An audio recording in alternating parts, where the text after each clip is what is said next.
Hello everybody, Mike from Southern California again, and you're on the mic. So today I'm going to cover basically the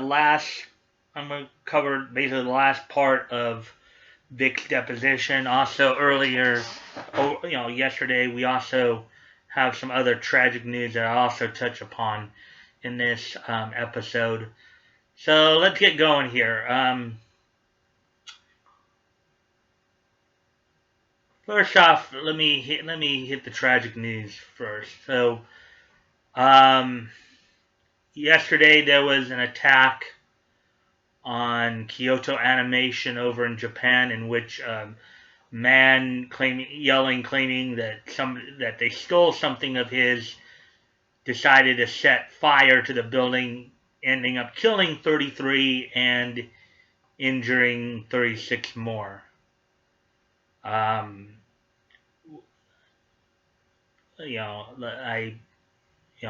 Not much more information on that particular story has been given. We don't know more about the motive or anything like that, or at least that's what one witness said, that he was yelling that he stole something.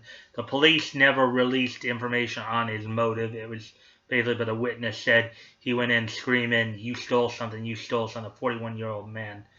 So let's be there for our anime friends in Japan, in this time of tragedy. With that being said, let's move on here to the main crust of it. So, moving on here to part 4 of Vic's deposition. One of the first things I want to touch upon is his admission, as it were, because. Okay, so let's get some background here. Yes, so the day before, when Nick had done his stream, he inadvertently left disc 6 in instead of having disc 4 in there. He was checking, the disc to see how much time was left on the testimonies, and he inadvertently left disc 6 in, and that's where we got the admission that he pulled hair. Now, even I caught that a little bit. I asked Nick about it. Nick didn't say anything about it, but as time went on, he realized he boomered it. He basically forgot to switch them back to their proper order. And therefore, and of course, Kick Vic heard this, so you saw like Jesse Pridemore, T. Greg do shit, and a few others sit there and jump on it. See, he admits it. Even Intimidator 0108, one of our guys, had brought that to our attention. Hey, it sounded like Vic admitted to doing this. When Intimidator 0108 posted that, one of the first things I think I posted in reply is, we need to wait and reserve judgment on this, because taking into account that Nick admitted to boomering it, he admitted to making the mistake of having the disc out of order at the time, and seeing things out of order like that meant that we saw it out of context. Yeah, it sounded like he admitted it, but if not seen in the proper order, then we don't understand the context. And he remedied that yesterday. We saw disc 5 and 6 to finish off Vic's deposition, and we heard Vic's side of that account. Now let me go back and explain something. When Jamie first told us this story, I felt that it was suspicious. I felt that it was suspicious. According to her, he had this penchant for just going up to women, grabbing the back of their head, pulling them back, and then whispering something sexual in their ear, like pulling their hair. She claimed this happened in the Funimation lobby during business hours, apparently. And I brought this up before, of course, when I talked about this before. This is something that I think anybody with any decent sense of logic and reasoning would think that if this was happening, Vic would already be fired. Okay, if he just goes up and pulls people's hair like that, like she was saying, like Monica was saying, like all of them are trying to say he does. This picture of Vic being violent like this, because the thing is, supposedly he does this out in front of everybody, out in front of cameras, out in front of crowds. It's kind of fun. It's kind of funny, and this is at times where context and word usage really come into play. You you hear like, oh, he pulled her hair, and it's like, whoa, he did what? Without understanding the proper context of what is being, without the proper context of what is being said there. You have to look at some of the other factors. Like, apparently this is during business hours in a lobby of a business. Okay? There would have probably been at least 2 other people in that area. A receptionist and a security guard. There would have at least been 2 other people there. You're not going to try to tell me that during business hours, in the middle of the day when business is going on, that a lobby is completely empty. And if Vic did what Jamie claimed he did, which was pull her hair like that, you would have had 2 witnesses there, probably plus the security camera. He would have already been fired long ago. So you knew something was up. You had to know something was up. And we finally, in the deposition here, we finally get Vic's side of the story. He took notice of the fact Jamie had apparently changed her hair, was complimenting on it, and he didn't grab it. He didn't like pull on it or grab it. He may have played with it. He may have put his hands in his hair like sometimes you do. He may have ran his hands through her hair softly. And people do that, especially when you're friends with somebody. Okay, which again goes against the very narrative. It kind of goes against the very narrative of what they've been saying too. When you think about this, supposedly he's been doing this very violent behavior for years. And yet, they still associate with him. We heard from Monica's testimony at one point that when he supposedly tried to assault her in his room, she just went with it. Because she tried to fight back when, in a previous rape, and it didn't go over well for her. Well, if she just went with it, that's implied consent. But that's we already talked about that. But it goes towards idea of context and word usage.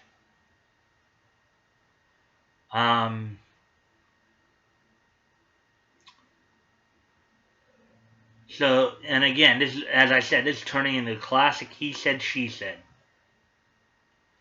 Jamie's recounting it as a very violent experience. Vic is not saying so much. And based on other possible circumstantial evidence, I would again have to agree. I'd have to see it more. I would believe Vic more in this situation than Jamie. Because logic and reason would tell you that Vic is correct here and Jamie is not. The story Jamie is sending out is just total baloney. Because you're not going to tell me that in the middle of a work day, a business lobby they were the only 2 people in that business lobby. I'm sorry, you're not going to tell me that. I'm sure there would have been 1, if not 2 other people there. There would have been at the very least, a receptionist and or a security guard there.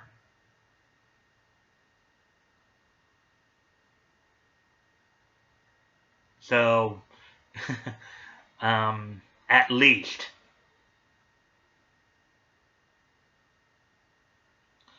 So, and I know you're going to ask me, well, why is context and word usage so important? Well, I think Vic gave a good answer to that. Because, as Vic has been pointing out, a lot of this is coming from people who, for whatever reason, their lives are pretty bad, and so to make themselves feel better, they gotta dump on somebody else. I remember when Lemoyne was asking him, when you go back to when Lemoyne was asking him about like how much Vic values his reputation and what's really the difference between like if 10 people accuse you of sexual harassment and 100, and I think Vic gave answer in that and saying, it goes back to the idea of perception. 100 sounds more sensational than 10. Okay? Like 50 sounds more sensational than 100 sounds more sensational than 50. 1,000 sounds more sensational than, and I don't know if anybody else has noticed. Well, I know Nick has pointed out too, and I know a few other the YouTubers pointed out this out too, is how the stories that we hear keep getting worse and worse. It's like more details get added, okay? It's like their stories keep changing, they keep adding more to it. It's like they figure the more they add, the more truthful it's going to be. But I think we've seen that that's not necessarily the case. Monica claimed that, in her assault, that that the con owner at the time, or the con runner at the time of AzumiCon 2007, Stan Dolan, saved her by coming and knocking on the door and getting Vic's attention away from her. And at first, she was saying that he could see she was physically visible. Then she changed her story. Well, she had her hand over her face. So,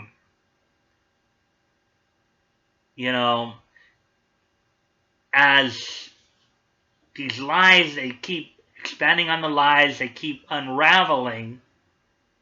It reminds me of the old saying, what a wicked web we weave when we practice to deceive.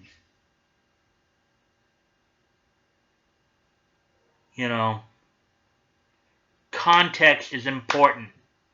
Word usage is important. That's why you cannot jump to conclusions based on one little saying. You got to think about it. What is being said? Not only what is being said, but mind you, how is it being said? What, yeah, when you first hear something, on the surface it may be true. But then when you dig into it a little bit more, does it maintain the truth? There's this narrative they've been trying to throw around, that we were justified in dumping on Vic like this because he's behaved like this for years. Like, okay, I met Vic back in 2006 at Animagic. And I had attended cons to, I think, the early 2010s, like 2010, 2012 maybe. I myself have had a chance to interact with Vic and observe his behavior. And based on what I have personally witnessed myself, him being any kind of sexual predator or anything like that is baloney. Okay, and I know and again, going back to the idea of context and word use, or more context in this case. Here's something else that particularly Lemoyne was really pushing pushing at in his questioning, particularly because now one other thing that Nick pointed out is he believed Lemoyne was probably already done with his questioning by, even before the start of Disc 4, but the only reason he kept going was because, now this is Nick's theory, but maybe Monica and Ron were just texting him questions to ask Vic to basically try to make things sound worse for Vic, or trying to get him mad to where he'd say or do something that would that would be incriminating, and Vic just wasn't falling for the traps. But but Lemoyne kept going back to pushing the narrative of, well, don't you think a 40, 50-year-old man hugging and kissing a underage girl is creepy? Again, going back to context. If anything, these questions reflect more on Lemoyne, Monica, and Toy than they do on Vic. Because what they are basically telling everybody by asking these questions in this way is that they're wanting you to believe that any and all forms of affection are inherently sexual. And thereby they're telling you that we should criminalize and sexualize any and all forms of affection, and that line of reasoning is baloney.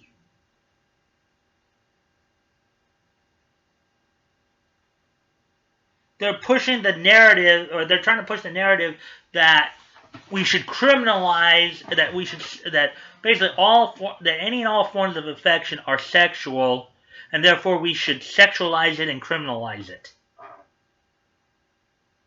That's the narrative they're pushing. Now, I think as human beings, what we all kind of understand is that as human beings, we do need connection. We need to connect with each other. And we do need, basic human contact. Yes, many of us can live years without, intercourse, with sexual intercourse or anything like that. But there are times when you're in distress. Maybe you're crying, maybe you're hurting. And for somebody to come along and give you like a hug, maybe a kiss on the forehead or cheek to kind of let you know that, hey, everything's okay. We all need that. Kids need it. Adults need it. Whether it's a 3 or 4-year-old child or an 80-year-old grandmother, we need that basic human contact. Because that's what we are. We're human. And to criminalize and sexualize that is a damning thing for our society. It's a damning thing for us as a people. When we sit there and we try to criminalize and sexualize affection. Think about it, and I'm talking now to the parents too here. Think about this. Whether it's Monica and Ron and J. Sean Lemoyne, or whether it's any SJW, if they're allowed to push that narrative of criminalizing and sexualizing affection, I'm talking to the parents now. Think about this. In their mind, the next time your child wakes up with a nightmare and decides to come into your room because they need the protection of mommy and daddy, and you're laying with your child to comfort them, to ensure them that they are safe, in their minds, you're committing a sexual act. That's how evil and sick these people are.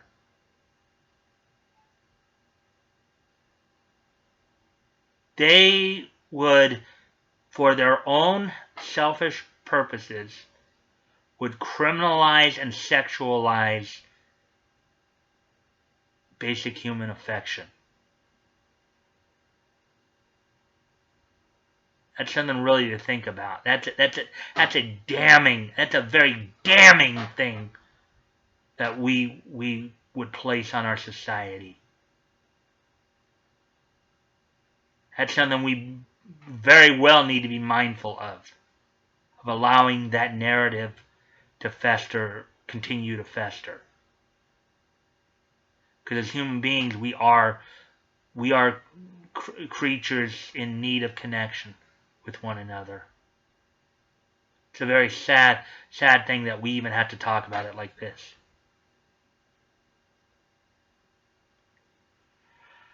Okay, so just some other little quick tidbit, because we did hear some of Jamie's attorney questioning Sam Johnson, John Volney. I don't think much factual came out of those. I think one of the aspects of the line of questioning that Sam Johnson, Jamie Markey pointed out, which I could understand a little bit, is the idea of, and Vic acknowledged this too, that just because many or most people may want that affection doesn't mean everybody wants it. And Vic admitted to at times maybe not necessarily reading this properly to read the situation. It happens.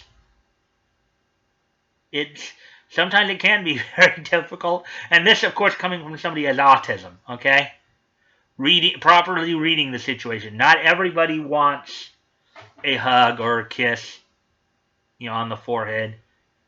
But it doesn't mean that the person who is giving the hug, even if they do misread the situation, it doesn't mean that their intent is sexual either. Okay?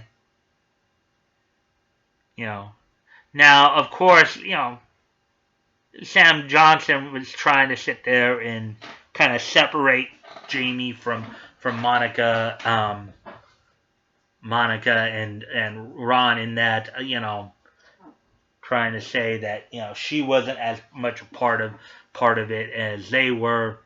But the one big hurdle that Sam Johnson is going to have to realize, probably the most damning statement of all the statements that have been made, is the one Jamie made when she said, "Yeah, I want his head, I want his balls." She basically was calling for his beheading and castration. That's going to be the biggest mountain he's going to have to deal with. That is something that is pretty much indefensible. She pretty much told everybody that she wants him dead in that statement.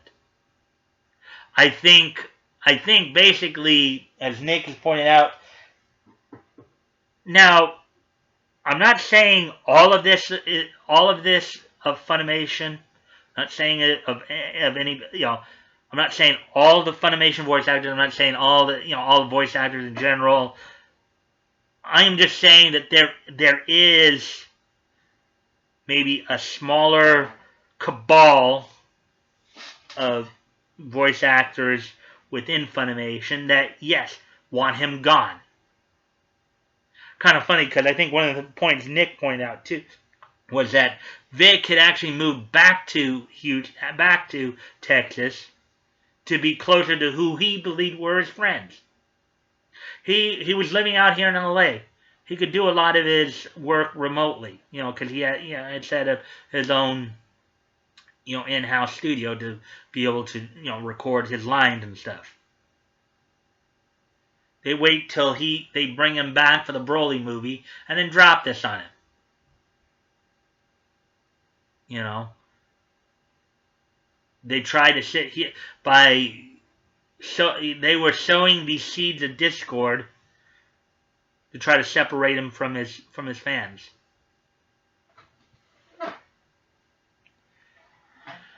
Anyways, I hope you guys get a lot of what I'm saying here. Because it's always best to step back, when you hear something, not necessarily take it on face value. take a step back and really look at what's being said and really try to hear what is being said and what, it's not just what you say, but how you say it. Look at the word usage. Look at the context. Because these things are very important.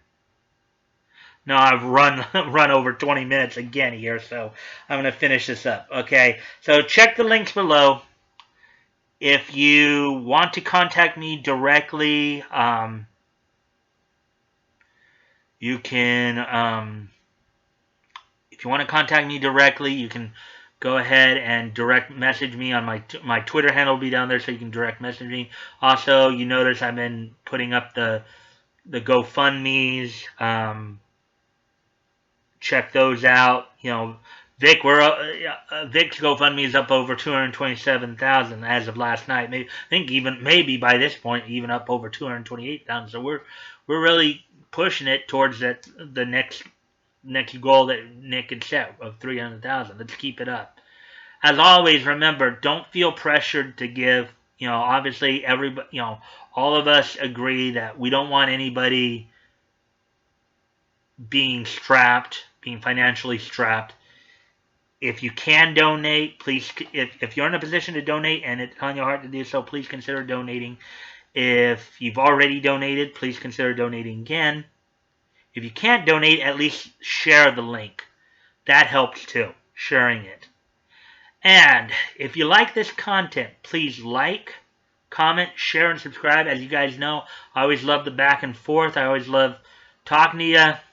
So let's keep the conversation going because you're on the mic, and I'll see you tomorrow. Bye.